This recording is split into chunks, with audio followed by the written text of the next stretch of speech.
পূর্বজন্ম বিষয়টা আপনাদের মধ্যে অনেকেই হয়তো বিশ্বাস করেন, আবার অনেকে হয়তো করেন না।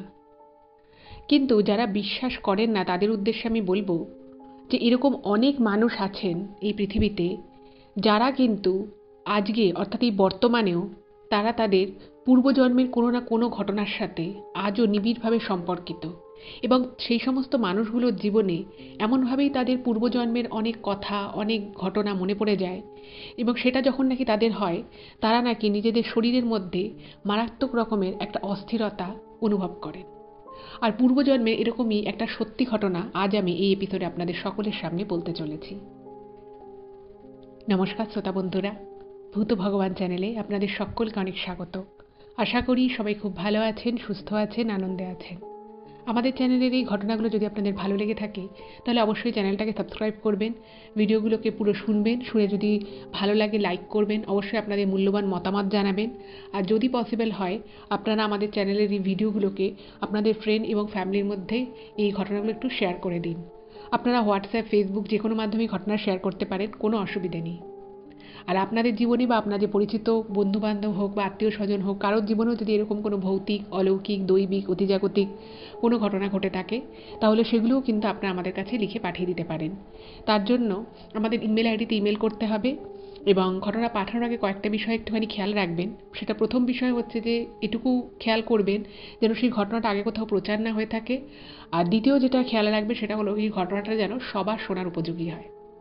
এটুকুই বলার ছিল। আর একটা কথা বলতে চাই, সেটা হলো আপনারা বহুদিন থেকেই আমাদেরকে বলে আসছিলেন আমেরিকা আমরা যেখানে থাকি তার আশেপাশে বাড়ি ঘর, রাস্তাঘাট, দোকান পাশার প্রাকৃতিক সৌন্দর্য এইগুলো আপনাদেরকে দেখাতে। তো সেগুলো তো এই ভূত ভগবান চ্যানেলের মাধ্যমে দেখানো সম্ভব নয়। তো সেই জন্যই আমাদের নতুন নিবেদন, আমাদের নতুন ইউটিউব চ্যানেল দ্য বংশপাল। এই চ্যানেলে আমরা আমেরিকা যেখানে থাকে তার আশেপাশের বাড়ি ঘর, রাস্তাঘাট, প্রাকৃতিক সৌন্দর্য এগুলোই তুলে ধরছি। তো যদি ভালো লাগে সেই চ্যানেলটাকেও সাবস্ক্রাইব করবেন, পাশে থাকবেন। আমি নতুন চ্যানেলটার নাম আবার বলে দিচ্ছি, দ্য বংশপাল। তো এবারে চলে যাবি আমি আজকের ঘটনায়। এখন আমি যে ঘটনাটা আপনাদেরকে বলতে চলেছি সেই ঘটনাটা উত্তরবঙ্গের রায়গঞ্জ থেকে সায়নী লিখে পাঠিয়েছে। সায়নী ঘটনাটা পুরোটাই লিখেছে এবং তারপরেও রিকোয়েস্ট করেছে যেন আমি নিজের মতো করে পুরো ব্যাপারটা গুছিয়ে আপনাদের সকলের সামনে বলি। তো 2-3টে ইমেল করেছে, তো 2-3টে ইমেল পড়ে আমি সমস্ত ঘটনাটাই নিজের মতো করে গুছিয়ে আপনাদের সকলের সামনে বলছি। এবং শুরু করার আগে আমি ঘটনা সম্পর্কিত কয়েকটা কথা একটু আপনাদেরকে বলে নিই, তো তাহলে আপনারাও ঘটনাটা ভালো করে বুঝতে পারবেন এবং আমারও বোঝাতে সুবিধা হবে। তো ছোট থেকেই সায়নী যে পরিবারে বড় হয়েছে সেখানে হচ্ছে পড়াশুনো এবং গান বাজনা এই দুটোকে কিন্তু প্রচণ্ড রকমভাবে প্রাধান্য পেত। তো পড়াশুনো গান বাজনা এই নিয়েই ও ছোটোবেলা থেকে বড় হয়ে ওঠা, এবং যখন ও জাস্ট কলেজে ভর্তি হয় তো সেই সময় থেকেই হঠাৎ করেই ওর অনেক সম্বন্ধ আসতে থাকে। তো ও সবে কলেজে ভর্তি হয়েছে, ওর তো পড়াশুনো করার ইচ্ছে, চাকরি করার ইচ্ছে। তো সেই সময় থেকে যখন ওর সম্বন্ধ আসা শুরু হয় তো আত্মীয় স্বজন অনেকে, চেনা পরিচিত অনেকেই বিয়ের সম্বন্ধের কথা বলে ওর বাবা মাকে। তোর বাবা মাও প্রথম প্রথম একটু অবাক হয় যে এখন থেকেই কেন মেয়ের সম্বন্ধ আসছে, এখন তো দিনকাল অনেক এগিয়ে গেছে।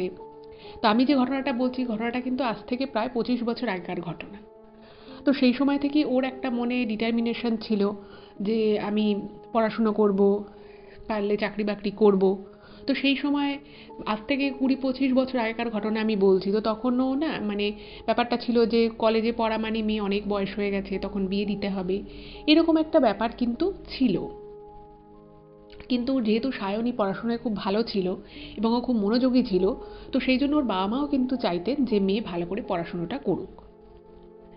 তো এরপর এই এই তো সেই কারণের জন্যই কিন্তু যখনই ওই সম্বন্ধগুলো আসতো সায়নী এবং ওর বাবা মা তিনজনেই কিন্তু না করে দিত যে না এখন এরকম সম্বন্ধ আসার কোনো দরকার নেই, আমরা এখন মেয়ের বিয়ে দেবো না। তো যাই হোক, তো এই করতে করতে ওর কলেজ পাশ হয়ে গেল। তো কলেজ পাশ হওয়ার পরে ওর টিচারি লাইনটা খুব ভালো লাগতো, তো সেই জন্য টিচার হওয়ার জন্য যে ধরনের ট্রেনিংসের দরকার পড়ো সেই ধরনের ট্রেনিং ক্লাসে ভর্তি হলো। তো তার সাথে সাথে ও প্রচুর টিউশন পড়াতো। এবারে এই অবধি যে ব্যাপারটা ছিল জীবনের, এই কলেজ পাশ করার পর অবধি যে সময়টা, এই সময়টা কিন্তু পড়াশুনো আর ও গান গাইতো ভালো, তো গান এইগুলো নিয়ে কিন্তু ওর কেটে যেত।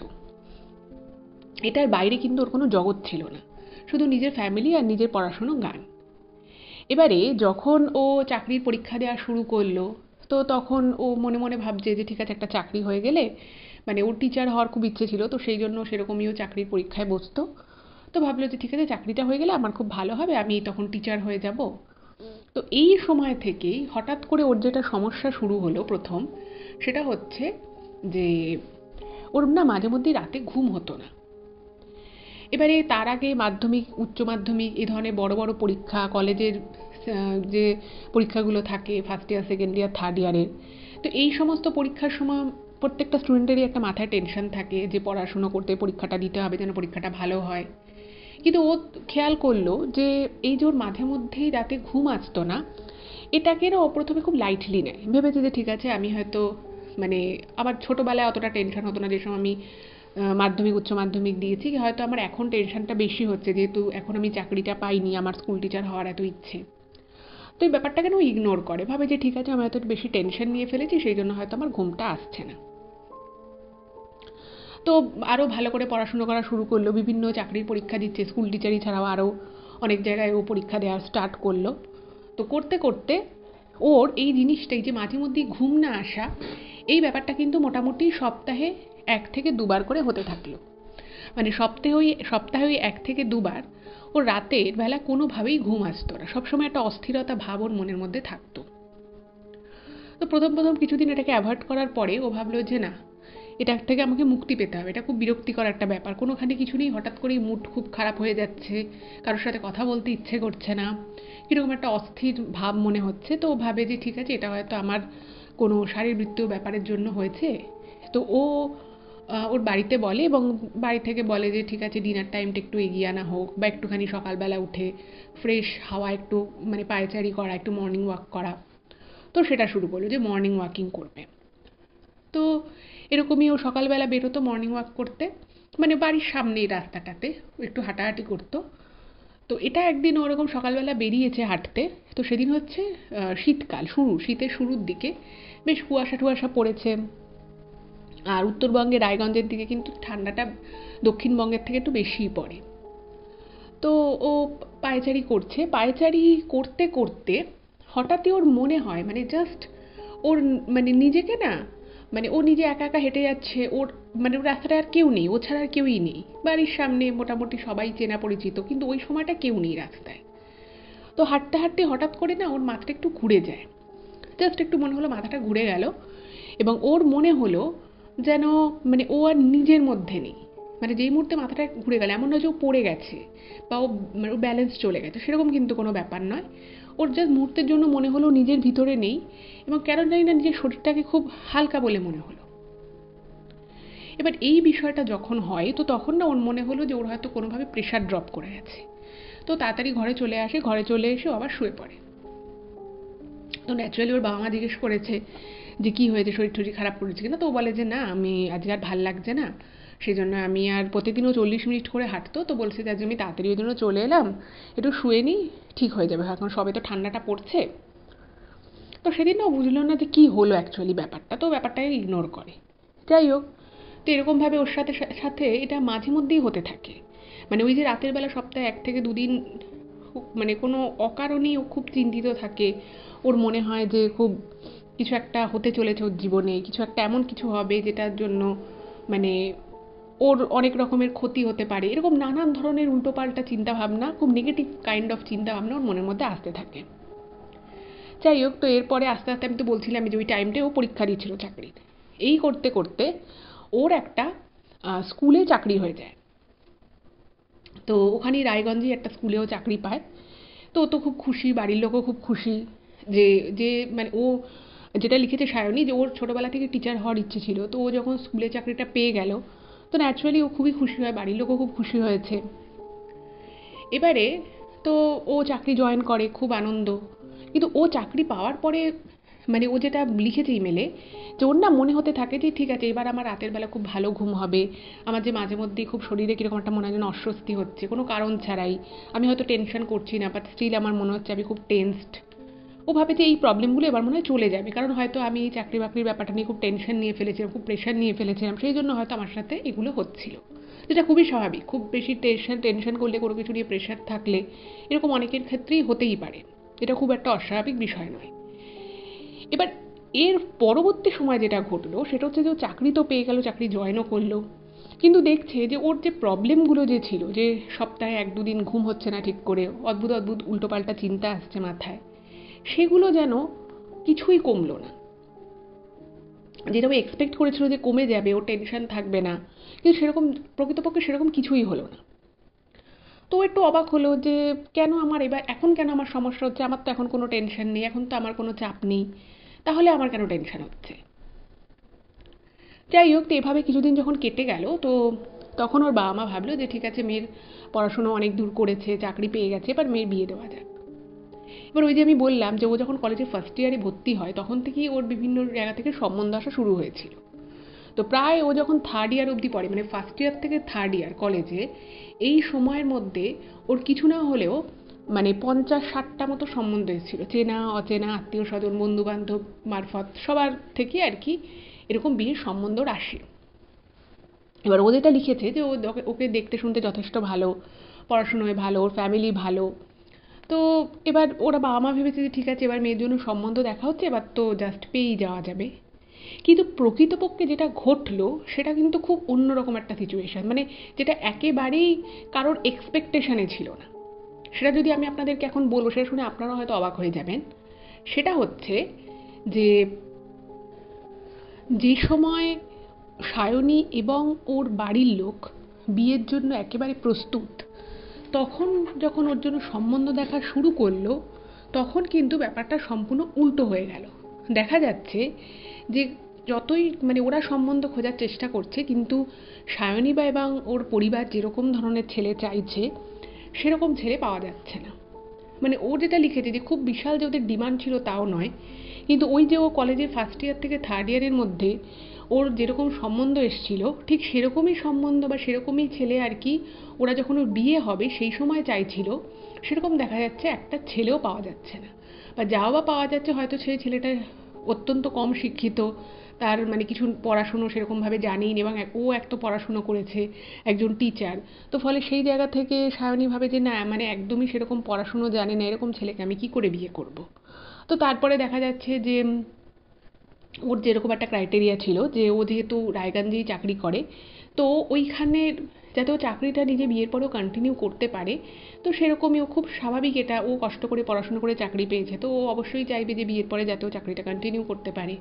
কিন্তু দেখা যাচ্ছে যে ওর জন্য যেরকম বিয়ের সম্বন্ধ ওরা ছেলে খুঁজছে, কোনো একটা হয়তো পাত্রপক্ষ পছন্দ হচ্ছে, এদেরও পছন্দ হচ্ছে, ওদেরও পছন্দ হচ্ছে, সব কিছু ঠিকঠাক, কিন্তু পরে হয়তো তারা বলছে যে আমার ছেলের অন্য জায়গায় পোস্টিং হয়ে যাবে, তো আপনার মেয়েকে তখন চাকরিটা ছেড়ে আমাদের ছেলের সাথে চলে যেতে হবে।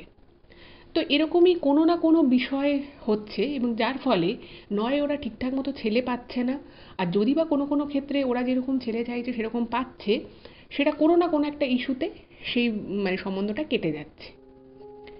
এবার প্রথমে 3-4 মাস এরকম যাওয়ার পরে যখন 6 মাস পেরিয়ে গেল, যে সায়নীর জন্য ছেলে খোঁজা হচ্ছে কিন্তু সেরকম ছেলে পাওয়া যাচ্ছে না, তখন কিন্তু সব মানে বিশেষত সায়নীর বাবা এবং মায়ের খুব চিন্তা হয়ে গেল যে যেখানে মেয়ের ফার্স্ট ইয়ার থেকে সম্বন্ধ আসছিল, এত এত ছেলের সম্বন্ধ এসছে, সবাই পদস্থ, কেউ ভালো চাকরি করে, নলে ভালো প্রতিষ্ঠিত ব্যবসা রয়েছে, তখন আমরা বিয়ে দেওয়ার জন্য প্রস্তুত ছিলাম না, মেয়ে পড়াশুনো করছিল, তখন এত সম্বন্ধ এলো, অথচ এখন আমরা মেয়ের বিয়ে দেওয়ার জন্য সম্পূর্ণ রকমভাবে প্রস্তুত, সব দিক থেকেই আমরা প্রস্তুত রয়েছি, এখন যখন আমরা ছেলে খুঁজছি এখন কেন ছেলে পাওয়া যাচ্ছে না।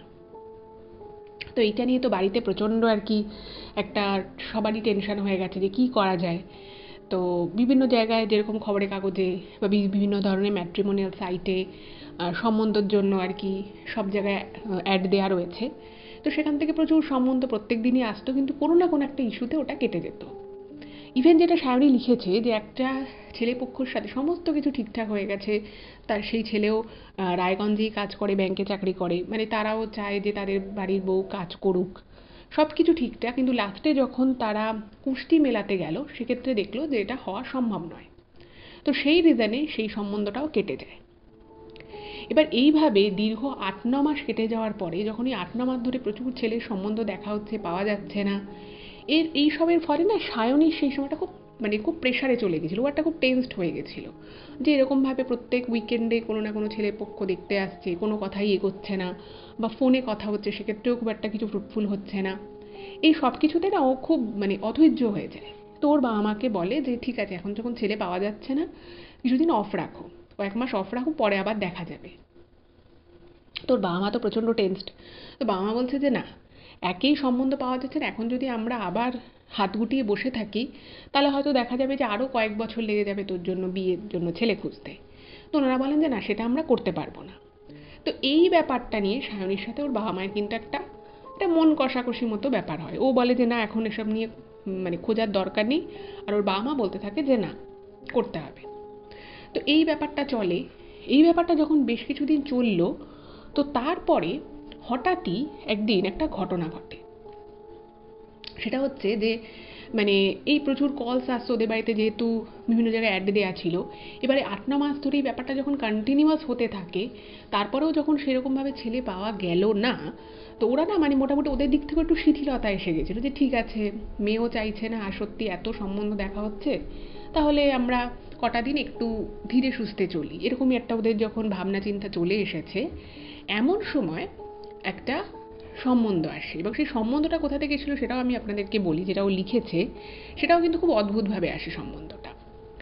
সেটা হলো যে ওদের বাড়িতে মানে সায়নীদের বাড়িতে, যেহেতু ও একসময় অনেক স্টুডেন্ট পড়াতো, তো সেরকমই একজন স্টুডেন্টের মানে ওর কাছে আগে পড়তো, সেরকমই এক স্টুডেন্টের মা যিনি ছিলেন, তো তিনি হঠাৎ করে একদিন ওদের বাড়িতে আসে এবং বাড়িতে এসে বলে যে মানে তখন সায়নী ঘরে ছিল না, তোর বাবা মা ছিল, তো বলছে যে এরকম এই দিদিভাইয়ের কাছে তো আমার মেয়ে পড়তো, তো আমি তো জানি দিদিভাই খুব ভালো, উনি এখন সরকারি চাকরি করেন, কিন্তু একটা কথা বলতে চাই, তো সেটা হচ্ছে যে আমাদেরই এক আত্মীয়, তো তারাও চাইছে যে তাদের ছেলের বিয়ে দিতে।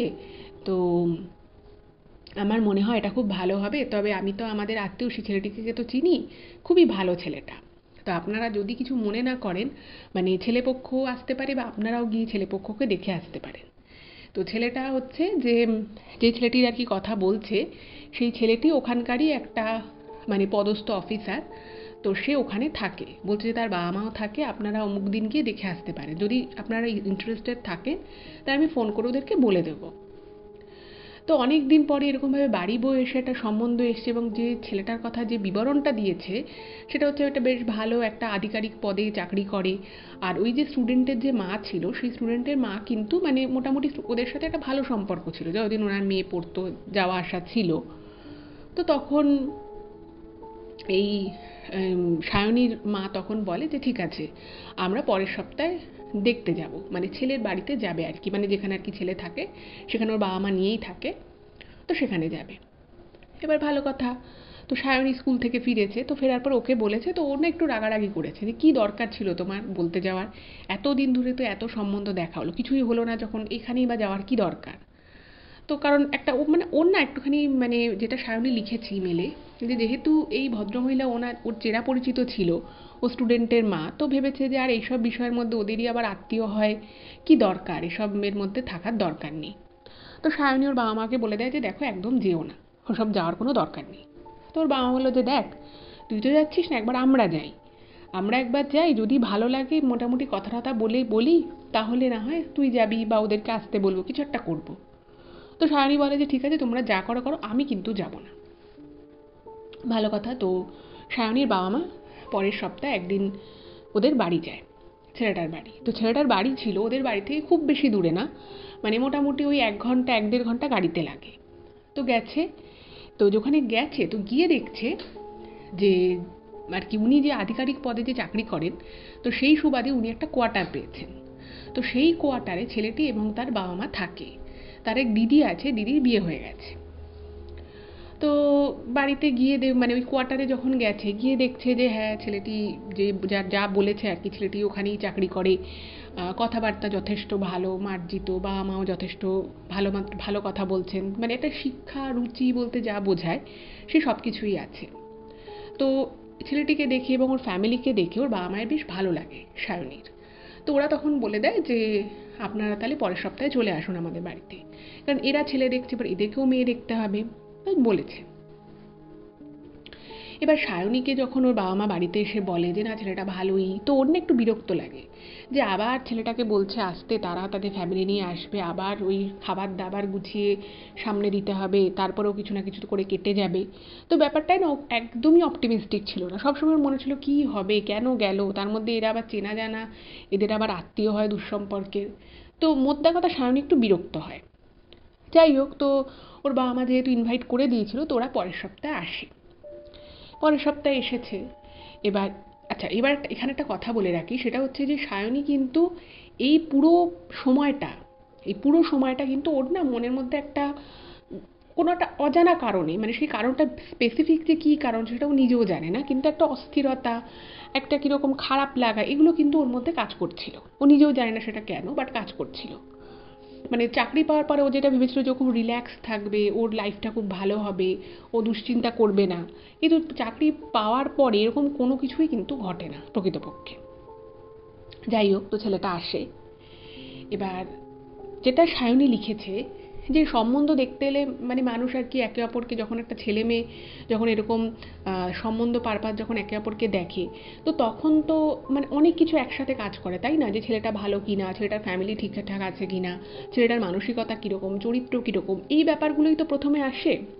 কিন্তু সায়নীর ক্ষেত্রে যেটা হয়েছিল, যেটা ও লিখেছে ইমেলে, যে ও যেই মুহূর্তে ছেলেটাকে দেখে ওদের বাড়িতে যখন এসেছে, এবং ও না মানে যেটা লিখেছে ও, যে অন্যান্য সময় প্রথম প্রথম যখন ও সম্বন্ধ দেখতে বাড়িতে আসতো, ও একটা ভালো শাড়ি পরে একটু অল্প আদ্র একটু মেকআপ করে সাধারণভাবে ও বসতো।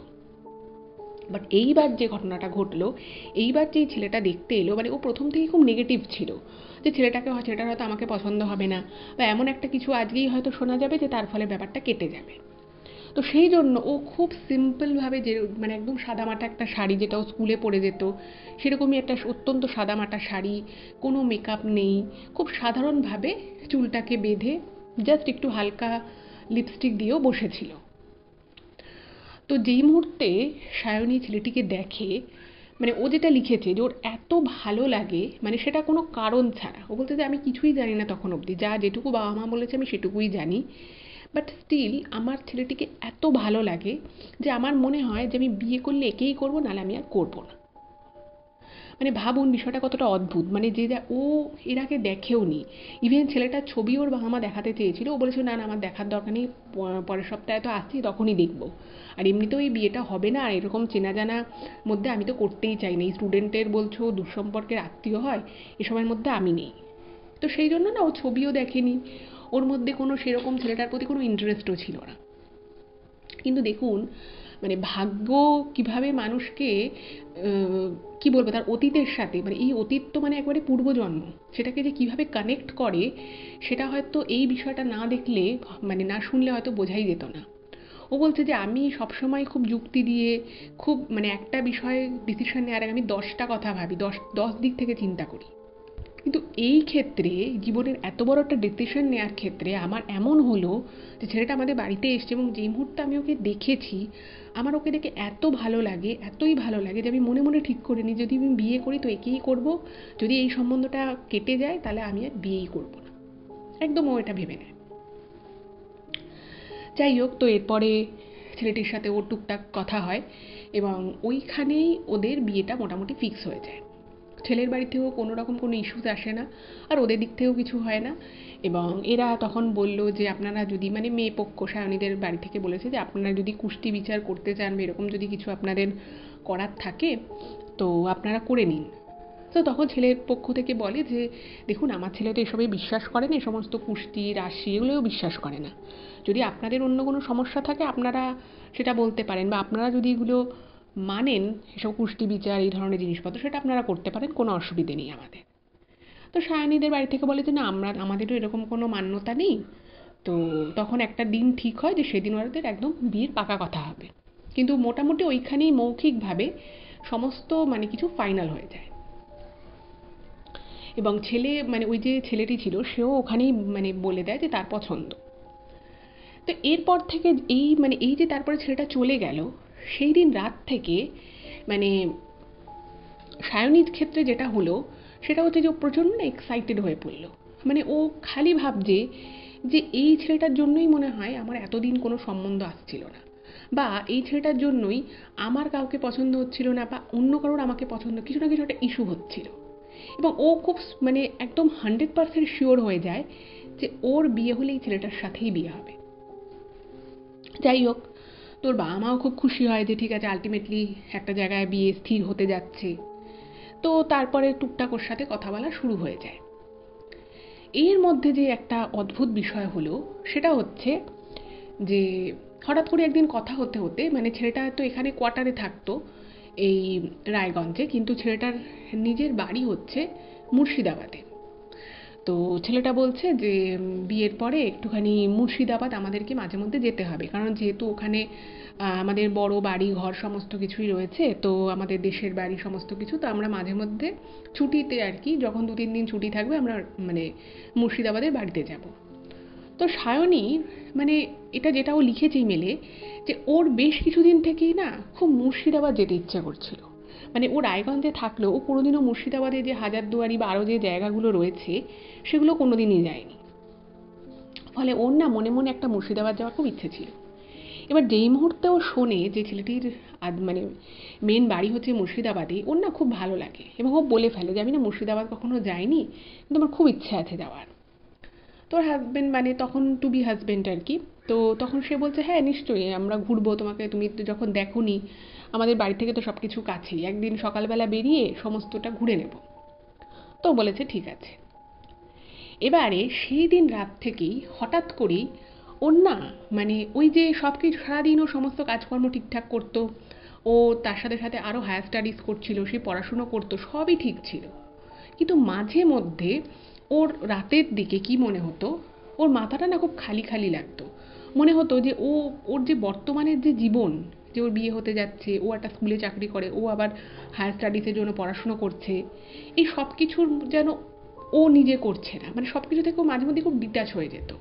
মানে হয়তো 1 ঘন্টার জন্য এরকম খুব মাথাটা খালি খালি লাগতো, কিছু ভাবতে পারতো না, কিছু চিন্তা করতে পারতো না, এরকম একটা ঘটনা ঘটতে থাকে। এবং তার সাথে সাথে নতুন যে বিষয়টা ওর সাথে ঘটতে থাকে সেটা হচ্ছে ও হঠাৎ করেই মানে এক একটা ফ্ল্যাশে নিজেকে ওর আয়নার সামনে যখন ও দাঁড়াতো, হয়তো স্কুলে যাবে রেডি হচ্ছে, তো শাড়ি ঠাড়ি পরে একদম রেডি হয়ে বেরোনোর আগে যখন ও আয়নার দিকে, বড় আর কি যে ড্রেসিং টেবিলের যে আয়না, সে আয়নায় যখন ও নিজেকে দেখতো, কেন জানি না ওর মনে হতো যে মানে যেভাবে মুসলিম ধর্মাবলম্বী মানুষেরা শাড়িটাকে কীরকমভাবে মানে মাথার উপর দিয়ে নেয়, তারা বোরখা পরেন, ওর কেন জানি না নিজেকে মনে হতো যে ও একটুখানি শাড়িটা মাথার উপর দিয়ে মাথাটা ঢেকে নেবে, বা একটু বোরখা মতো কিছু পরবে, মানে হঠাৎ করেই, যেটার সাথে ওর বর্তমান জীবনের কোনো সংযোগ নেই। ও না কোনোদিনও মানে ওভাবে শাড়ি মাথার উপর দিয়ে নিয়েছে, যেটা নর্মালি নতুন বিয়ের পর অনেক সময় বউরা ঘোমটা দেয়, সেরকম কোনো ব্যাপার নেই। হঠাৎ করেই ওর মনে হতো যে প্রচুর প্রচুর কাচের চুড়ি পরি, যে কাচের চুড়িও একদমই ছোটোবেলাতেও পরতো না, পছন্দ করতো না। ওর মনে হতো একটু কাচের চুড়ি পরি, মনে হতো একটু বোরখা পরি, এবং সেটা যখন ও আয়নার সামনে দাঁড়াতো তখনই কিন্তু এটা মনে হতো। এবং এটা মনে হওয়ার জন্য ওর কিন্তু এক্সট্রা করে কোনো কারণ ছিল না, বা ওর কেন মনে হতো, কী জন্য মনে হতো, কোনো কিছুর সাথে কিন্তু রিলেট করতে পারতো না। এতটাই অদ্ভুত বিষয়টা। আচ্ছা, এরকম হলো। তো এরকম মানে এই যে ওর ব্যাপারটা মাঝে মধ্যে হতো, তো একদিন ওর মানে বিয়ের আর কয়েক মাস বাকি, 1 মাস মতো বাকি, তো ওর যে হাজবেন্ড, তো তাকে বলেছে যে আমার না মাঝে মধ্যে এরকম একটা সমস্যা হচ্ছে, আমি কী করব। তো তখন ওর যে উডবি হাজবেন্ড সে বলেছে যে দেখো তোমার যখন এরকম অসুবিধা হচ্ছে তুমি একটু যোগা করো। বলেছে যে তুমি এখন হয়তো এই বিয়ের বিষয়টা নিয়ে একটু চিন্তিত আছো, বা কোনো কারণে তোমার মনে হয়তো অনেক চিন্তাভাবনা চলছে, তো সেই জন্যই হয়তো তোমার এরকম মনে হচ্ছে। তো ও সেটাও করা শুরু করলো, যে ঠিক আছে একটু ব্যায়াম করি, একটু যোগা করি। কিন্তু প্রকৃতপক্ষে দেখা গেল যে সব ব্যায়াম যোগা করেও ওর খুব একটা উন্নতি হলো না। এবং আর এই যে ওর যে মানে স্বপ্ন দেখার মতো যে ব্যাপারগুলো হতো, এবং এটা কিন্তু ঘুমের সময় দেখতো তা কিন্তু নয়, মানে একদম দিনে দুপুরে হতো ঘটনাগুলো। চোখের সামনে হঠাৎ করেই মনে হতো যে ও মানে স্কুলে হয়তো আছে, ক্লাসে বসে ক্লাস করাচ্ছে, তো হঠাৎ করেই ওর মনে হতো যে আমি এখানে কি করছি, আমি এখানে কি করছি, আমাকে তো ঘরে যেতে হবে। এবং ওর না মানে গানটাও ছোটো থেকেই করতো, ভালোবাসতো, কিন্তু ওর মনে হতো যে একটু অন্য টাইপের গান করি, একটু হিন্দি গান করি, এই টাইপের। তো এরকমভাবে হঠাৎই যখন ওর নিজের ভিতরে একটা পরিবর্তন ও ফিল করতো যে আমার মধ্যে একটা চেঞ্জ আসছে বা আমার ভালো লাগাগুলো অন্যরকম হয়ে যাচ্ছে, আমার ভালো লাগছে না এভাবে টিচারই মানে স্কুলে টিচারই করছে, সেটা ওর হঠাৎ করে হয়তো ভালো লাগতো না। এবং সেই ভালো না লাগার কিন্তু এক্সট্রা করে কোনো কারণ নেই। ও সবসময় মন থেকে টিচারই হওয়ার চেষ্টা করেছে, ওর ইচ্ছে ছিল ওর টিচার হিসেবে মানে টিচিং করতে খুব ভালোও লাগে। কিন্তু কেন জানি না ওর মাঝে মধ্যে মনে হতো যে সংসারে ওর প্রচুর চাপ, ওকে প্রচুর রান্না বান্না করতে হবে, মাঠে যেতে হবে, মানে অদ্ভুত অদ্ভুত বিষয় ওর মনে হওয়া শুরু হলো।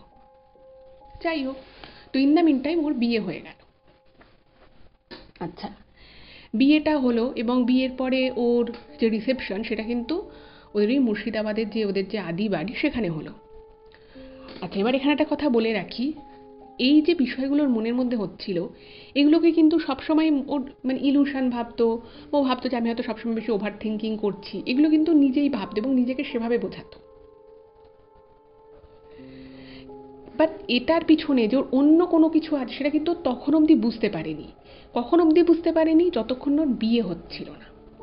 বিয়েটা যখন ওর হয়ে গেল, যেদিন ওর শ্বশুর বাড়িতে ঢুকলো, ওর শ্বশুর বাড়িতে ঢোকার সাথে সাথে ওর যে জায়গাটা, যে মুর্শিদাবাদে ও এর আগে কোনো দিন যায়নি, সেই জায়গাটায় ঢুকে ওর কেন জানি না মনে হলো যে ওই পুরো জায়গাটা মানে ওর শ্বশুরবাড়ি এবং শ্বশুরবাড়ির আশেপাশের যে কটা জায়গা রয়েছে পুরো জায়গাটা যেন ওর খুব চেনা এবং ওর খুবই পরিচিত একটা জায়গা। এবং যেটা সায়নী লিখেছে যে যখন থেকে ও শ্বশুরবাড়ি এলো ওর মানে যখনই ওর মনে হলো যে এই জায়গাটা আমার খুব চেনা, খুব মানে মানে একদম মানে হয় না কিছু কিছু জায়গা মানুষের হৃদয়ের খুব কাছে হয়, সেটা যে কোনো জায়গায় হতে পারে। তো ওর কিন্তু এই মুর্শিদাবাদের শ্বশুরবাড়িতে ঢোকার সাথে সাথে ওর মনে হয় জায়গাটা ওর একদম মানে very close to her heart, এটা ওর মনে হতে থাকে। যাই হোক, তো সেই দিন ওর অসহ্য রকমের কিন্তু মানে কপাল মাথা ধরে যায়, 3-4 বার চা খায়, কিন্তু তাতেও মনে হচ্ছে যেন ওর সেই ব্যাপারটা ছাড়ছে না। এবং ও নিজেই শ্বশুরবাড়িতে নতুন বউ এসছে, সে এক জায়গায় বসে না থেকে সে কী করছে, মানে ও নিজেই লিখেছে যে আমি এঘর ওঘর ঘুরে বেড়াচ্ছি, ছাদে চলে যাচ্ছি, আমার সাথে হয়তো একটা আত্মীয় দেখা করতে এসছে, আমাকে খুঁজে পাচ্ছে না, আবার আমাকে ছাদ থেকে নিয়ে আসা হলো। মানে কেন জানি না আমি নিজেকে নিজের উপরে নিজের কন্ট্রোল রাখতে পারছিলাম না। খালি মনে হচ্ছিল আমি ঘরের বিভিন্ন দিকটা ঘুরি, আশেপাশের জায়গাগুলো যাই। এবং আরও অদ্ভুত লাগে যেদিন ওর রিসেপশন ছিল, মানে যেদিন ওর শ্বশুরবাড়ি এলো তার পরের দিন ওর বৌভাত। তো বৌভাতের অনুষ্ঠান চলছে, তো আশপাশ থেকেও প্রচুর লোককে নিমন্ত্রণ করা হয়েছিল। এবার ওদের ওখানে মানে যেখানে আর কি ওর শ্বশুর বাড়ি মুর্শিদাবাদে, তার আশেপাশে কিন্তু প্রচুর এ ধরনের মুসলিম ধর্মাবলম্বী প্রচুর মানুষ আছে এবং তাদের সাথে কিন্তু এই ওর যে হাজবেন্ডের যে ফ্যামিলি, তাদের কিন্তু একটা খুব ভালো বহুদিন থেকে একটা ভালো কথাবার্তা মোটামুটি হয়। তো সেই সুবাদে এই সায়নীর বউ ভাতে যে রাতের যে অনুষ্ঠান ছিল সে অনুষ্ঠানে কিন্তু মানে ওই আশেপাশের লোক পাড়া প্রতিবেশী হিসেবে প্রচুর লোককে কিন্তু নিমন্ত্রণ করা হয়েছিল। এবার সেই নিমন্ত্রণ যে করা হয়েছিল তাদেরকে, তাদের মধ্যে কয়েকজনকে না ওর খুব মনে হয় যে আরে এই মানুষটা তো আমার খুব চেনা। মানে ও ও যেটা লিখেছে যে ও একটু ইন্ট্রোভার্ট, কারোর সাথে বেশি কথা বলে না, কিন্তু বিয়ে হয়ে যেই মুহূর্তে শ্বশুরবাড়ি এসছে তারপর থেকেই যেন ও মানে ওর পার্সোনালিটির মধ্যে চেঞ্জ, ও সবার সাথে খুব মিলে গুলে যাচ্ছে, সবার সাথে ডেকে ডেকে কথা বলছে। একটা বাচ্চা মেয়েকে হঠাৎ করে ও বাচ্চা মেয়েটাকে কোলে নিয়ে খুব আদর করতে থাকে এবং ও নিজেই মানে অবাক হয়ে যাচ্ছে যে আরে আমি তো এগুলো আগে করতাম না, মানে আগে হঠাৎ করে একটা কোনো সুন্দর বাচ্চাকে দেখে যে কোলে নিয়ে আদর করবে এরকমও কোনো দিন করেনি। কিন্তু ওই যে ওখানে পা দেওয়ার পর থেকে ওর শরীর মন সব কিছুর মধ্যে না একটা অদ্ভুত রকমের একটা চেঞ্জ আসতে থাকে। ওর শরীরটা মনে হচ্ছে খুব ভারী ভারী লাগছে, কখনো মনে হচ্ছে ওর মানে ও ওই যে মুসলিম ধর্মাবলম্বী যে মানুষগুলো রয়েছে তাদের মতো করে শাড়ি পরি, তাদের মতো করে কাচের চুড়ি পরি, সব সময় ওর মনে হতে থাকে। যাই হোক, তো সেই সময় বিয়ের সময় ওরা বেশ কিছুদিন ছুটি নিয়েছিল। তো রিসেপশন হয়ে যাওয়ার আরও 4-5 দিন ওরা ওই মুর্শিদাবাদেই ছিল। তো সেখানে বিভিন্ন জায়গায় ওকে, ও যেহেতু মুর্শিদাবাদটা ঘোরেনি, তো ওর হাজব্যান্ড বলেছে যে ঠিক আছে এখন যখন ছুটি নেওয়াই আছে, তো মানে এটা রিসেপশনের 2 দিন পরের ঘটনা, ওকে বলছে চলো তোমাকে ঘুরিয়ে দেখাই পুরোটা। তো গাড়ি নিয়ে বেরিয়েছে। যে মানুষটা যেটা যে সায়নী এর আগে কোনোদিন মুর্শিদাবাদ যায়নি, ও রাস্তাঘাট কিছু চেনে না, চেনার কথাও নয়। আর তখন এত গুগল ম্যাপ দিয়ে সবাই যে গুগল ম্যাপ অন করে সবাই রাস্তা দেখে দেখে যাবে সেরকমও কিন্তু কিছু ছিল না। বাট যেটা সব থেকে অবাক করার মতো বিষয় সেটা হচ্ছে যে ওর হাজবেন্ড গাড়িটা চালাচ্ছিল এবং ও পাশে বসেছিল।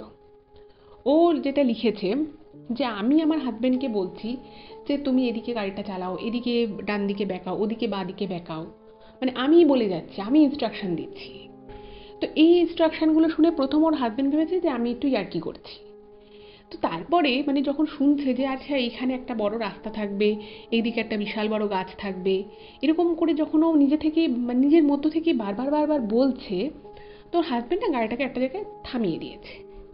থামিয়ে দিয়ে ওকে বলছে যে আচ্ছা তুমি যে আমাকে বলেছিলে যে তুমি এর আগে কোনোদিন মুর্শিদাবাদে আসোনি, তা তুমি কি করে বলতে পারছো যে এই রাস্তাটা গিয়ে এখানে শেষ হয়ে যাবে, ওদিকে গেলে একটা এরকম বাড়ি পড়বে, ওদিকে একটা পুকুর আছে, তুমি কি করে বলছো, তুমি কি তাহলে সত্যি এসেছিলে? তো তখন তো সায়নী বলছে না, আমি এর আগে কখনোই আসিনি, কিন্তু আমার জায়গাটা খুব চেনা লাগে। ও সত্যি কথাই বলে যে আমার জায়গাটা ভীষণ চেনা লাগছে, আমার মনে হচ্ছে যেন মানে এইখানে এখানে এগুলো আছে। তো ওর হাজবেন্ড প্রথমে না বিশ্বাস করেনি, বলছে যে না এটা তো হতে পারে না, তোমার মনে হচ্ছে আর তুমি বলে দিচ্ছ, এটা কি করে সম্ভব? তো সায়নী তখন বলে যে বিশ্বাস করো, আমি তোমাকে বলেছিলাম না যে বিয়ের আগে যে আমার মাঝে মধ্যে নিজেকে খুব অস্থির লাগে, আমি মনে হয় আয়নার সামনে শাড়ি ঠাড়ি পরে আমি দাঁড়িয়েছি, আমি স্কুলে বেরোবো, আমার হঠাৎ করেই মনে হয় যে না আমি তো স্কুলে যাই না, আমি কেন স্কুলে যাব, আমার তো ঘরে সংসারে প্রচুর কাজ আছে, আমাকে ধান ভাঙতে হবে, এই করতে হবে, ওই কত রকমের আমার কাজের কথা মনে হয়। মনে হয় যে আমার বরের জন্য খাবার নিয়ে যেতে হবে আমাকে অনেক দূরে কোনো মাঠে। তোর হাজবেন্ড না প্রথম দিন এই কথাগুলো শুনে খুব হাসে, বলতে যে বাহ তুমি টিচার, তুমি বাচ্চাদের গল্প অনেক সময় তো ফ্রি ক্লাসে বলো, তো সেই করতে করতে না তুমি গল্পটা কিন্তু খুব ভালো আয়ত্ত করেছো, তুমি বেশ ভালো গল্প বলছো, এরকম করেই আর কি করে। তো তখন ইচ্ছে করেই মানে ও যখন এরকম বারবার বারবার ওর হাজবেন্ড যখন বলছে তুমি গল্প করছো গল্প করছো, তো তখন না সায়নীর একটু রাগ হয়। তো সায়নী বলছে যে দেখো আমি তোমাকে কিন্তু সব সত্যি কথাই বলেছি, তাহলে তুমি যখন আমার কথা বিশ্বাস করছোই না, তাহলে তুমি একটা কাজ করো, তুমি আমাকে এখানকার মধ্যে একটা এমন জায়গায় নিয়ে চলো যে জায়গাটা তুমি মনে করবে যে আমার জানার কথা নয় বা আমি জানতে পারি না, তো দেখি আমি পারি কি না। তুমি তো আমার কথাটা বিশ্বাস করছো না যে আমার সত্যি মন বলছে যে দিক দিয়ে গেলে এইটা হবে। ইভেন ওরা যখন হাজারদুয়ারি যায়, সেই হাজারদুয়ারির ওই বড় জায়গাটায় কোন দিকে গেলে কোন জায়গা পড়বে সেটা পর্যন্ত ওর মনে মাথায় আছে, এবং সেটা ও না গিয়ে মানে এমন নয় যে ও মানে হাজারদুয়ারি সম্পর্কে প্রচুর পড়াশুনো করে গেছে, ও জানে যে কোন দিকে গেলে কোনটা হবে বা ওর কাছে ম্যাপ ছিল, কিছু কিন্তু নয়। তো যখন ওর হাজব্যান্ডকে বলে যে তুমি যখন বিশ্বাস করছোই না, তুমি আমাকে একটা এমন জায়গায় নিয়ে চলো যে জায়গাটা কিন্তু একটু কমপ্লিকেটেড, এবং সেখানে গিয়ে তুমি আমাকে বলবে যে ওখানে কি আছে, এবং আমি কিন্তু সেটা তোমাকে বলবো, আমি চেষ্টা করব, তো তুমিও বুঝতে পারবে আর আমি নিজেও বুঝতে পারবো যে আমি আমার সাথে এটা কি হচ্ছে, কারণ আমি নিজেও কনফিউজড হয়ে যাচ্ছি। তো এই কথা যখন সায়নী বলে, ওর হাজব্যান্ড কিছু বলে না। তো মোটামুটি ওরা একটা একটা জায়গা করে দেখছে ঘুরে, একটা মোটামুটি বিকেলের দিকে ওরা বাড়ি থেকে অনেকটা চলে গেছে, গাড়ি নিয়ে অনেক দূর গেছে, তো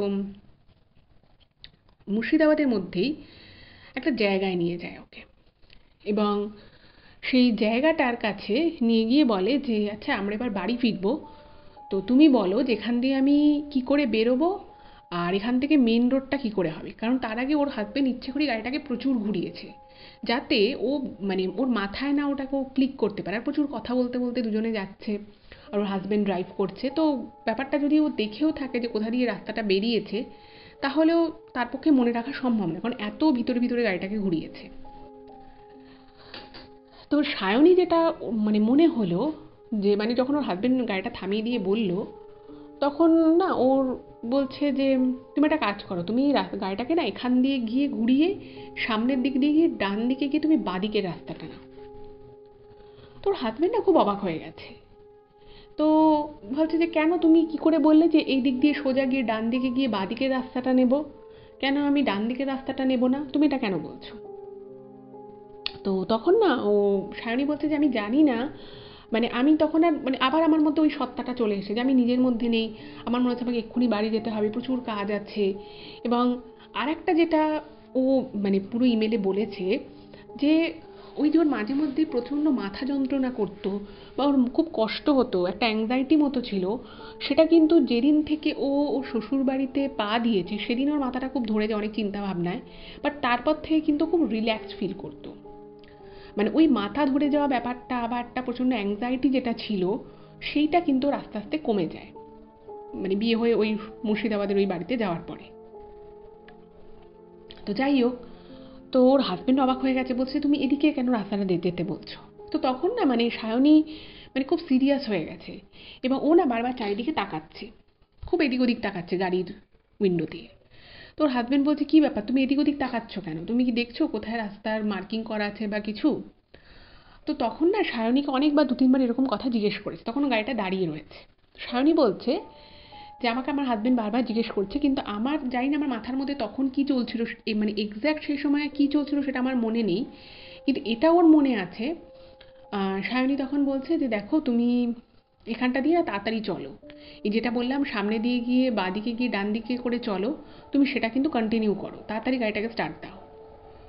তো মানে ও যেটা বলেছে সেটা কিন্তু ঠিকই বলেছিল, মানে সায়নী যেভাবে মেন রাস্তা বাড়ির জন্য যে মেন রোডটা ধরার কথা বলছিল সেটা কিন্তু ঠিকই বলেছে, কিন্তু এক্সেপ্ট একটা জায়গা। তো তখন ওর হাজব্যান্ড বলছে যাতে তুমি এই দিকটা দিয়ে কেন যেতে বলছো, কেন সামনে দিয়ে সোজা গিয়ে বাদিকটা তুমি নিতে বলছো কেন। তো সেই সময় সায়নী নিজেও জানে না, মানে ও যেটা লিখেছে যে আমি আজকের ডেটে যদি আমাকে কেউ জিজ্ঞেস করে যে আমি ওটা কেন বলেছিলাম আমি নিজেও জানি না, কিন্তু ও হঠাৎ করে যখন এই কথাটা ওকে বলে তো সায়নী না মানে কীরকম একটা শান্ত হয়ে যায় এবং খুব ঠান্ডা মাথায় খুব মিষ্টি করে নাকি বলে যে তুমি না ওদিকের রাস্তাটায় যেও না, ওদিকে তো মানে একটা কবরখানা আছে। এবার এই কথাটা যখন বলে তখন না ওর হাজবেন্ড না মানে প্রচণ্ড অবাক হয়ে যায়, কারণ মানে ওর হাজবেন্ড উনি মানে কিছু মুর্শিদাবাদে ক্লাস 10 অবধি পড়াশুনো করেন, তো তারপর থেকে উনি অন্য জায়গায় পড়াশুনো মানে পড়াশোনার জন্যই উনি অন্য জায়গায় চলে যায়। তো ফলে মানে ছোট থেকে মানে ক্লাস 1 থেকে 10 অবধি ওইখানেই পড়াশুনো করেছে, মুর্শিদাবাদেই। আর এই যে জায়গাটা এসে সেটা কিন্তু মুর্শিদাবাদের একদম এক্সট্রিম দিকে চলে এসেছে, মানে এতটা এদিকে কিন্তু উনিও আসতো না। ফলে ওই রাস্তায় বা ওইখানে আশেপাশে যে কোনো কবরখানা আছে সেই ইনফরমেশনটা কিন্তু এই সায়নীর হাজবেন্ডের কাছে ছিল না। তো এই কথাটা যখন উনি শোনেন সায়নীর মুখ থেকে যে ওইদিকে একটা কবরখানা আছে, উনি না খুব অবাক হয়ে যান। উনি বলছে কী সব উল্টোপাল্টা বানিয়ে বলছো বলো তো, তুমি রাস্তা যেটা বলেছো তুমি কি এমনি এমনি বলছো এটা। তো তখন ওর হাজবেন্ড বলছে যে না তুমি আমাকে বাচ্চা ভেবেছো, তুমি আমাকে গল্প শোনাচ্ছ, ওদিকে কবরখানা আছে চলো তাহলে ওদিকেই যাই। তো সায়নী বলছে না ওদিকে যেও না, ওদিকে কবরখানা আছে, ওদিকে যাওয়ার দরকার নেই, আর কিছুক্ষণ পরে সন্ধে নেমে যাবে। তো এই কথা বলতে বলতে সায়নীর হাজবেন্ড কি করেছে, মানে উনি যেহেতু নিজেও জানতেন না, ওনারও হয়তো মনে হয়েছে যে আরে আমার ওয়াইফ হয়তো আমার সাথে ইয়ার্কি মারছে, তো এই ভেবে উনি কি করেছে গাড়িটাকে যেদিকে বলেছে কবরখানা আছে সেদিকেই নিয়ে গেছে, গাড়িটা স্টার্ট দিয়ে ওদিকে নিয়ে গেছে। এবং ওদিকে যাওয়ার মিনিট 4 মধ্যে একটা জায়গা দেখতে পায়, পুরো পাঁচিল ঘেরা একটা জায়গা, এবং ভিতরে প্রচুর গাছ ফাছ আছে এটুকু দেখা যাচ্ছে। এবং পাঁচিলটা কিন্তু খুব একটা বড় পাঁচিল নয়, ছোট পাঁচিল, মানে গাড়ি থেকে দেখা যাবে, মানে ওই 2.5 ফুট 3 ফুটের পাঁচিল। এবং ওই জায়গাটা এসে মানে এতটাই সায়নীর হাজবেন্ড অবাক হয়ে যান যে উনি গাড়িটা থামাতে বাধ্য হন, কারণ ওই যে সায়নী বলেছিল যে ওদিকে একটা কবরখানা আছে, যেটা সায়নীর পক্ষে জানা সম্ভব নয়, সায়নীর হাজবেন্ডের পক্ষেও জানা সম্ভব, উনি ওখানকার বাসিন্দা হয়েও ক্লাস 10 অবধি উনি ওখানেই ছিলেন, ওখানেই পড়াশুনো করেছেন, বাট স্টিল উনি জানতেন না যে ওই রাস্তাটা কবরখানা আছে। তো উনি ওটা দেখে না খুব অবাক হয়ে যান, এবং অবাক হয়ে যাওয়ার পরে উনি বলছেন যে তুমি কি করে জানলে, তুমি এখান যে কবরখানা তুমি জানলে কি, তুমি কি এখানে আগে এসেছো। তখন বলছে না আমি এখানে আসিনি, কিন্তু আমার মনে হয় তুমি যখন এসেইছো আমাদের একটু ভিতরে যাওয়া উচিত, হয়তো অনেক কিছু আমরা দেখতে পাবো, অনেক কিছু হয়তো জানতে পারবো, এবং এরকম করে না মানে বারবারও বলছে। তোর হাজবেন্ড বলছে তোমার কি মাথা খারাপ হয়ে গেছে, আমরা এখন এই মানে বিকেল হয়ে গেছে, এখন আমরা কবরখানায় ঢুকবো, আর এই কবরখানাটা আমরা কেন ঢুকতে যাব। তো তখন নাকি মানে এই ব্যাপারটা নাকি সায়নীর একদমই মনে নেই, কিন্তু ওর হাজবেন্ড ওকে পরবর্তী সময় বলেছে যে সায়নী নাকি প্রথমে 1-2বার ভালো মুখে বলতে থাকে যে ও কবরখানার ভিতরে যেতে চায়, ও দেখতে চায়, এবং তারপরে নাকি রীতিমতো জেদ শুরু করে যে না আমি যাবই, তুমি যদি যেতে হয় চলো, না হলে গাড়ি খোলো আমি যাব। তো ওর হাজবেন্ড প্রথমে ওকে একটু ভালো মুখে বোঝায় যে দেখো যেও না, এই সময় আমাদের এখানে যাওয়াটা ঠিক না, কোনো লোকজন নেই কেন যাব। তো তারপরে যখন ও জেদ করতে থাকে তো তখন ওর হাজব্যান্ড একটু রেগে যায়, বলছে কেন তুমি জেদ করছো, আমরা বিয়ে হয়েছে আমাদের নতুন, আমরা ঘুরতে বেরিয়েছি, আর এখন আমাদের বাড়ি পৌঁছতে অনেকটা সময় লাগবে, মেন রোড ধরতে হবে, তো তুমি কেন এখন এখানে নামতে চাইছো। তো যখন দেখছে কোনোভাবেই সায়নী শুনছেন ও গাড়ি থেকে নেমে যেতে চাইছে, তখন সায়নীর হাজবেন্ড বাধ্য হয়ে গাড়ির যে দরজাগুলো ছিল সেগুলোকে মানে অটোমেটিক লক করে দেয়, এবং উনি ওখান থেকে তাড়াতাড়ি করে গাড়ি ঘুরিয়ে মেন রোড ধরে নেন। এবং যখন সায়নী বুঝতে পারে যে ও কোনোভাবেই গাড়ি থেকে নামতে পারবে না, ওর হাজব্যান্ড লক করে দিয়েছে, ও নাকি কিছুটা সময় রেগে মেগে মানে খুব রেগে রেগে ওর হাজব্যান্ডের দিকে তাকাচ্ছিল এবং একদম চুপ করে থাকে। এর 10 মিনিট পরে হঠাৎ করেই মানে এই পুরো বিষয়টা কিন্তু সায়নীর কিছু মনে নেই যে ও কেন গাড়ি থেকে যে নামতে চাইছে, এটা যে ও বলেছে যে আমি গাড়ি থেকে নামতে চাই, আমি কবরখানার ভিতরে যেতে চাই, অথচ সায়নী কিন্তু যে সেই মানুষটা যে কিছুক্ষণ আগে ওর হাজব্যান্ডকে বলেছিল ওদিকটা যেও না, ওদিকে কবরখানা আছে, সেটা কিন্তু ওর মনে আছে, এবং ও কিন্তু প্রথমে ওখানে যেতে চাইনি। যাই হোক, তো ঠিক তার 10 মিনিট পরে ওরকম মুখ ফুলিয়ে কিছুক্ষণ সায়নী বসে থাকে এবং তারপরে একদম নর্মাল কথা বলে, হাসাহাসি করে, বলে যে একটু চা খাবো, একটু জায়গায় থামাও, এবং ওই বিষয় নিয়ে আর কোনো কথাই বলে না যে তুমি থামালে না, আমি রাগ করেছিলাম, আমার খারাপ লেগেছে, কিচ্ছু বলে না। এরপরে যেটা হলো, তো সেদিন রাতের বেলা বললাম যেহেতু ওর বাড়ির আশেপাশে বেশ কিছু মুসলিম ধর্মাবলম্বী মানুষ থাকে, তো তারা মাঝে মধ্যে ওদের বাড়িতে আসতো, কারণ ওরা তো সবসময় থাকতো না, তো বাড়ি থেকে হয়তো তারা কিছু একটা বানিয়ে নিয়ে দিয়ে গেল, যে নতুন বিয়ে হয়েছে ছেলের বউ, তারা হয়তো খাবে, মানে খুব ভালো, খুব ফ্রেন্ডলি সম্পর্ক।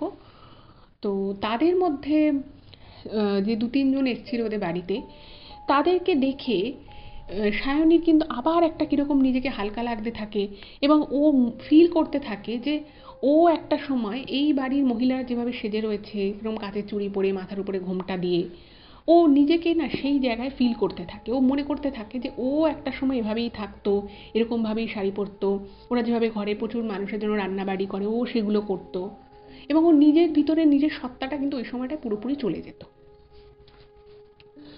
তো এটা যখন ওর বারবার বারবার হতে থাকে, তো ওর হাজব্যান্ড ওকে সেদিন রাতের বেলা জিজ্ঞেস করে যে তুমি এরকম কেন করছিলে, তুমি বারবার কেন গাড়ি থেকে নামতে চাইছিলে, আমি বাধ্য হয়ে ওখান থেকে গাড়ি ঘুরিয়ে নিয়ে আসি, তুমি কেন করলে। তো সায়নী তখন বলে আমার বিশ্বাস করো, আমার কিচ্ছু মনে নেই, আমি যে তোমাকে এরকম কথা বলেছি, আমি যে জোর করে গাড়ি থেকে নামতে চাইছিলাম, আমার এরকম সত্যি কোনো স্মৃতি মনে পড়ছে না। তো প্রথমে ওর হাজব্যান্ড বুঝতে পারে যে হয়তো ও এরকম জেদ করে ফেলে, সেটা হয়তো ও মনে করতে চাইছে না, কিন্তু 2-3 দিন যাবৎ ও এরকম প্রচুর ঘটনা ঘটায় বলতে বলতে হচ্ছে ও মানে ওর যে সোনার যে গয়না আর কি, শাখা পলা, তারপরে ওর বালা চুড়ি, এগুলোকে খুলে ফেলে ও হঠাৎ করেই কিছু কাচের চুড়ি পরে ফেলে, যেভাবে মুসলিম ধর্মাবলম্বী মহিলারা কাচের চুড়ি পরে সেরকম কাচের চুড়ি পরে। তো স্বাভাবিকভাবেই ওর শ্বশুর শাশুড়ি, ওর হাজবেন্ড বলছে তুমি এগুলো কেন পরলে, এগুলো পরলে কাজ করবে, ভেঙে ঠেঙে যেতে পারে, তোমার তো গয়না রয়েছে। তবু নাকি বলে যে না, আমার এটাই পড়তে ভালো লাগছে। মানে এরকম যখন ছোট বিষয়গুলো যখন ঘুরতে থাকে, তখন কিন্তু ব্যাপারটা প্রথমে ওর হাজবেন্ডের যিনি মা, মানে সায়নীর শাশুড়ি মা, তিনি হঠাৎ করেই লক্ষ্য করেন।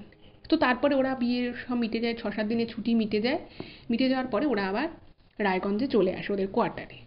তো কোয়ার্টারে আসার পরে ওর মাঝে মধ্যে এরকম মুড সুইং করছে, মাঝে মধ্যে এরকম মানে করছে, এবং ও মানে ইভেন নাকি অনেক সময় ভোর রাতের দিকে, মানে হয়তো যা দিনের আলোটা ফুটছে, ও আমাকে বলছে যে আমাকে এক্ষুনি উঠতে হবে, আমাকে এক্ষুনি আজান দিতে হবে, মানে ওর হাজব্যান্ডকে বলছে আমাকে এখন আজান দিতে হবে, এই পড়তে হবে, ওদের যে আর কি সকালবেলা যে ধরনের ধর্মগ্রন্থ টাইপের যে পড়ার থাকে সেগুলো পড়ার জন্য ওর হাজব্যান্ডকে বলছে। তো ওর হাজব্যান্ড বলছে তুমি এসব কী বলছো, তুমি এই সমস্ত কথাবার্তা কেন বলছো, তোমার কি মনে হচ্ছে। তো ও না সেগুলোর কোনোটারই কোনো সদুত্তর দিতে পারে না, এবং এই যে ব্যাপারগুলো কথাগুলো মাঝে মধ্যে বলে ফেলতো, তো তারপরে যখন ও সেন্স হতো বা ও যখন মানে নিজের মধ্যে নিজে আসতো, ও নিজেরও মনে হতে বা আমি এসব কী কথাবার্তা বললাম, এগুলো তো আমার বলাটা উচিত হয়নি। যাই হোক, তো এভাবে যখন বেশ কিছুদিন চলতে থাকে, তো তখন ওনার মানে সায়নীর যিনি শাশুড়ি মা ছিলেন, তো তিনি হঠাৎ করেই একদিন তার মানে সায়নীকে বলছে, খুব ভালোবেসে খুব মিষ্টি মুখে বলে যে আচ্ছা তুই এরকম মাঝে মধ্যে বলিস কেন, তুই নিজেকে কীরকম যে মুসলিম ধর্মাবলম্বী যারা বউরা হয় তাদের মতো করে সাজতে চাস, তাদের মতো করে কাচের চুড়ি পরে, মাথার মধ্যে ঘোমটা দিয়ে, মানে স্পেশালভাবে যেরকম কানের দুপাশ দিয়ে শাড়িটাকে নিয়ে। তুই এইভাবে সাধতে চাস কেন, কেন তোর কি মনে হয়? তো এরকম করে যখন খুব মিষ্টি করে যখন জিজ্ঞেস করে সায়নীর ঠাকুমা, তো তখন না সায়নী সমস্ত কথা ওর শাশুড়িকে বলে। এবং ও যে ওর হাজবেন্ডকে সমস্ত কথাগুলো বলতো, ওর হাজবেন্ড কিন্তু বুঝতে পারতো, কিন্তু উনি না মানে হয় না মানে এক একজন নিজের কাজ নিয়ে সারাদিন ব্যস্ত থাকতো, তার মধ্যে এইসব কথাগুলো যখন বুঝতো তো ওনাকে নিজের মতো করে বোঝাতো যে তুমি পড়াশুনো করছো, তুমি স্কুলে টিচারই করছো, সামনে বিয়ে হলো, তুমি সব কিছু নিয়ে হয়তো খুব টেন্সড আছো, তুমি ভালো করে একটু ঘুমোও, যোগা করো, ব্যায়াম করো। মানে বুঝলেও 100% হয়তো বুঝতে পারতো না। কিন্তু সায়নীর শাশুড়ি মা কিন্তু খুব ভালো ছিলেন। তিনি বলেছিলেন যে তোর যা মনে হয় তুই আজকে আমাকে বল, তোর কি মনে হয়, তুই কেন এগুলো করিস? তো তখন সায়নী মানে খুব এই কথাগুলো বলে খুব কান্নাকাটি করে যে আমি জানি না আমার কেন মনে হয়, এবং কেন জানি না আমি কিছুক্ষণ সময়ের জন্য আমি নিজের মধ্যে থাকি না। এবং আমি তোমাদের যে বাড়ি, যে আমাদের যে শ্বশুর বাড়ি, সেখানে যাওয়ার পরে আমার না মানে মাথাটা খুব ঠান্ডা থাকে, আমার খুব মনে হয় যেন আমি আমার নিজের জায়গায় এসেছি, অথচ জায়গাটা আমি কোনোদিন যাইনি। এবং ওই যে মুর্শিদাবাদ ঘুরতে গিয়ে প্রত্যেকটা রাস্তা চেনা, রাস্তার কোথায় কি আছে, এই ব্যাপারটাও কিন্তু ওনার শাশুড়ি শুনেছিলেন। তো তিনি তখন বলল যে ঠিক আছে, পরের সপ্তাহে ওর তো কাজের ছুটি থাকবে না, তুই বরং স্কুলে একটা দিন ছুটি নে, বাকি যে ছুটির দিন আছে তোকে নিয়ে আমরা আমাদের শ্বশুরবাড়ি মানে মুর্শিদাবাদ যাব। তো ওনার হাজব্যান্ডকেও বললো, তো ওনার হাজব্যান্ড বললো যে ঠিক আছে আমিও যাচ্ছি। তো চারজনে মিলে আবার ওরা রায়গঞ্জ থেকে মুর্শিদাবাদ এলো। মুর্শিদাবাদ আসার পরে ওনার শাশুড়ি মা মানে এত ভালো ছিলেন, মানে ওই যে উনি একটা কষ্ট পাচ্ছিলেন, মানে যেটা এই সায়নী লিখেছে যে এই জিনিসগুলো যার সাথে হয় না সে কিন্তু খুব বুঝতে পারে, এবং এই ব্যাপারটা যে কতটা কষ্ট দেয় একটা মানুষকে সেটা যার সাথে হয়েছে একমাত্র সে জানে। কতটা অস্থিরতা মানুষের শরীর মন দুটোর উপরেই কিন্তু একটা বিশাল একটা প্রভাব ফেলে। এবং কিছু কিছু মানুষের ক্ষেত্রে, এবং এটা নিয়ে পরবর্তী সময় অনেক পড়াশুনো করেছে, অনেক কিছু মানে জানতে পেরে, সেটাও আমি আপনাদেরকে লাস্টে বলবো। তো যাই হোক, তো ওনার শাশুড়ি মা ওনাকে নিয়ে এলো। তো নিয়ে মানে ওনার শাশুড়ি এবং ওনার হাজবেন্ড দুজনে প্রত্যেকটা জায়গায় ওনাকে নিয়ে যায়, সায়নীকে নিয়ে গিয়ে বলে যে তোর এখানে কি মনে হচ্ছে বল, তুই এই জায়গাটা যে দাঁড়িয়ে আছিস তোর এই মুহূর্তে কি মনে হচ্ছে বল, এরকম নানান কথাবার্তা ওকে থেকে জিজ্ঞেস করে। এবং সেই প্রত্যেকটা সময় ও যে কী কী বলেছিল, কী কী উত্তর দিয়েছিল, সেটা কিন্তু সায়নীর যে সব মনে আছে তা না, সেই সময় ওর যেটা মনে হয়েছে সেটা বলে দিয়েছে। তো তখন ওনার শাশুড়ি মা দুদিন ওনাকে বলে যে তোর কিছু চিন্তা নেই, আমি দেখছি ব্যাপারটা। তো ওনাদের একজন পুরোহিত ছিলেন, মানে সেই পুরোহিত আবার ওনাদের আত্মীয় হয়। তো তাকে ব্যাপারটা সম্পূর্ণ জানায় যে আমাদের ছেলের বউয়ের এরকম এরকম। আচ্ছা, এখানে একটা কথা বলে রাখি, এই মুর্শিদাবাদে আসার আগে কিন্তু ওনার হাজবেন্ড ওনাকে নিয়ে একটা ডাক্তারের কাছে গেছিল, ঠিক আছে? তো সে সাইকোলজিস্ট ছিল। তো সেই সাইকোলজিস্টের কাছে গেছে, তো সাইকোলজিস্টের কাছে গিয়ে দেখিয়েছে। তো সে বলেছে যে আপনি প্রচুর প্রেশারে আছেন, আপনি কাজকর্ম, আপনি চাকরি করেন, আপনি আবার নিজস্ব হায়ার স্টাডিজ করেন। তারা বলে বিভিন্ন রকমভাবে তারা কাউন্সিলিং করার চেষ্টা করে, কিন্তু সেক্ষেত্রেও যে সেটা খুব হেল্পফুল হয়েছিল ওনার ক্ষেত্রে তা নয়। তো ওনার শাশুড়ি মা ওনাকে এই বিষয়ে প্রচণ্ড হেল্প করেন, মানে ওনার যা মনে হতো। মানে একদিন হঠাৎ করেই সায়নী মানে শ্বশুর বাড়িতে মানে বলে যে আমি রান্না করব। তো সে বলছে তুমি তাহলে কি রান্না করবে? বলছে যে আমি সিমুই করব। এবারে মানে যেহেতু এই সায়নী যে শ্বশুর বাড়ি তার আশেপাশে যেহেতু প্রচুর মুসলিম ধর্মাবলম্বী মানুষ থাকতো, তো ওরা না মানে ওদের ঈদের সময় সিমুই করে ওদের বাড়িতেও দিয়ে আসতো। এবং ওই যে ভাজা বিভিন্ন ধরনের বড়া টাইপের যে ভাজা সেগুলোও কিন্তু দিয়ে আসতো। তো একদিন সায়নী যখন বলে যে আমি রান্না করবো, সিমুই রান্না করব, তো সেই সময় মানে ও সিমুইটা এমনভাবেই রান্নাটা করে যেটার টেস্টটা ওদের ওই পাশ থেকে যারা ঈদের সময় সিমুই দিয়ে আসে সেই টেস্টের সাথে একদম সেম। ইভেন শুধু সিমুইটা সেম তাই নয়, ওই যে পকোড়া টাইপের যে ভাজা একবার নাকি করেছিল, যে ভাজাটা ও জীবনে কোনোদিনও করেনি সায়নী। এবং পরবর্তী সময় সায়নীর মাকেও জিজ্ঞেস করা হয়, তো ওর মা বলছে না ও বাড়িতে তো কোনোদিন সেভাবে রান্নাই করেনি, আর সিমাই আমাদের বাড়িতে খুব একটা হতো না, মানে উনি নিজেও মানে এই সায়নীর মাও যে খুব একটা সিমাই রান্না করতেন বাড়িতে তা নয়, ওনাদের বাড়িতে মেইনলি পায়েসটাই হতো। আর ওই যে পকোড়াটা রান্না করেছিল সেই পকোড়াটাও কোনোদিনও করেনি। তো সব কিছু যখন এরকম একটা ব্যাপারে যায়, তো তখন ওনাদের যে ওই যে ঠাকুরমশাই যিনি ছিলেন, তো তিনি বলছেন যে ওকে আমার বিয়ের সময় বৌভাতে যখন আমি ওকে দেখেছিলাম, আমার দেখে ওকে একটু অস্বাভাবিক মনে হয়েছিল, কিন্তু ব্যাপারটা যে এইরকম জায়গায় যাবে সেটা আমি জানতাম না। তো বলে যে ঠিক আছে আমি ওর যা আর কি জন্ম সময় লগ্ন সমস্ত কিছু দিয়ে, যে যদিও ওরা খুব একটা বিশ্বাস করতো না, তো যখন দেখছে যে ছেলের বউয়ের এরকম অবস্থা হয়ে যাচ্ছে, মানে সব কিছু মন থেকে বলছে যে ওর কখন কী ফিল হচ্ছে, তো তখন উনি বলে যে এই সায়নীতি, মানে যিনি আর কি ঘটনাটা পাঠিয়েছেন, তিনি আর 5 জনের মতো কিন্তু সাধারণ নন। বলছে যে এই যে মেয়েটি, তোমাদের যে ছেলের বউ, এর কিন্তু আগের জন্মে খুব কষ্ট করে একটা, মানে তার জীবনটা যে চলে সেটা খুব অপঘাতে চলে গেছিল, এবং সে একা চলে গেছিল তা নয়, তার সাথে কিন্তু তার যে স্বামী ছিল সেও চলে গেছিল। তো সবাই অবাক হয়ে গেছে যে ব্যাপারটা কি। তো তখন উনি ব্যাপারটা খুলে বলেন, বলছে যে আজ থেকে বহু বছর আগে, বলছে ওর আগের জন্মে এই যে সায়নী এবং ওর যে হাজবেন্ড, এরা দুজন কিন্তু আগের জন্মেও হাজবেন্ড ওয়াইফই ছিল, এবং এনারা আগের জন্মে মুসলিম ধর্মাবলম্বী হিসেবেই জন্মগ্রহণ করেছিলেন। তো এদের দুজনের বিয়ে হয়, কিন্তু এদের দুজনের এই যে বিয়েটা হয়েছিল, সেই বিয়েটা কিন্তু সেই সময় তার আগের জন্মের যে শাশুড়ি ছিল তার ভালো লাগেনি বা সে মেনে নেয়নি। তো সেই জন্য এনারা কি করতো, মানে আগের জন্মে সায়নীর যে শাশুড়ি ছিল সে কিন্তু সায়নীকে প্রচণ্ড খাটাতো, বাড়ির সমস্ত রান্নাবাড়ি করতো, সবার জামা কাপড় ধুতে হতো, সমস্ত রান্না করে তার স্বামী মাঠে চাষ করতো, সেখানে গিয়ে খাবার দিয়ে আসতো, তারপর সেখান থেকে নিয়ে আসতে হতো, এবং সেই জন্মে কিন্তু সায়নী প্রচুর প্রচুর কষ্ট করে জাস্ট মানে শ্বশুরবাড়ি থেকে যাতে তাকে মেনে নেয়। কিন্তু এর পরেও কিন্তু এত খাটাখাটনি এত কিছুর পরেও কিন্তু শেষ রক্ষা হয় না। একদিন সায়নীর শাশুড়ি তাকে প্রচণ্ড মারধর করে, এবং মানে সায়নীকে এবং তার বরকে আগের জন্মে তার শ্বশুর বাড়িতে কিন্তু তাড়িয়ে দেওয়া হয়। যেহেতু কোনোভাবেই মেয়েটাকে মানে ক্ষতি করা যাচ্ছিল না, তো আগের জন্মে কিন্তু শাশুড়ি হিসেবে মানে সায়নী যাকে পেয়েছিল সে কিন্তু প্রচণ্ড খারাপ একজন মানুষ ছিলেন। কিন্তু এরপরে যখন মানে বাড়ি থেকে বের করে দেওয়া হয়, তখন তাদের কাছে কোনো কিছুই ছিল না, না কোনো পয়সা ছিল, না কোনো কাজ ছিল, কিছুই ছিল না, এবং কোনো একটা দুর্ঘটনায় এই স্বামী স্ত্রী দুজনেই কিন্তু মারা যায়। এবং ওই যে মারা যায়, তাদের যে সংসারের মানে সংসার জীবনটা শুরু হয়েও যে তারা ঠিকমতো করতে পারলো না, তো এরপরে এই জন্মে কিন্তু মানে সায়নী ঠিক মানে এত ভালো একজন মানুষকে তার শাশুড়ি হিসেবে পেয়েছে, যেটা সায়নী ইমেলে লিখেছে, বারবার লিখেছে, যে ওনার শাশুড়ি কিন্তু প্রচণ্ড ওনাকে ভালোবাসতেন।